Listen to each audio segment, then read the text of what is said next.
ভগবান, আমার পিছনে দারুণ বিপদ, ইহার কপাল হইতে আমাকে রক্ষা করো ভগবান, ইহার কপাল হইতে আমাকে রক্ষা করো, इहार कबूल हईते আমাকে রক্ষা করো। ये क्या बात है? भेजता है। क्या भेजता है? ये चिट्ठी। चिट्ठी? किसको? भगवान को।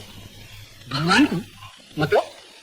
मतलब पाप करे दोष स्वीकार करले भगवान পাপীকে ক্ষমা করে। তো আমি পাপী, তো তাই পাপ পুণ্যের একটা হিসেব করে এই চিঠিটা ভগবানকে পাঠিয়ে দিচ্ছিলাম। हिसाब भगवान को भेजता है? गौर भैया, हमारा भी हिसाब भेज तो भगवान को। না, কিন্তু এখন তো হবে না। কাল সকালে চান করে পবিত্র হয়ে তুমি নিজে এসে এই চিঠি ভগবানের কাছে পাঠিয়ে দেবে।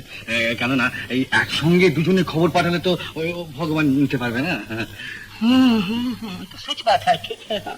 हाँ, गौरहरी, तुम बड़ा अच्छा आदमी है, एक नंबर का सच्चा आदमी।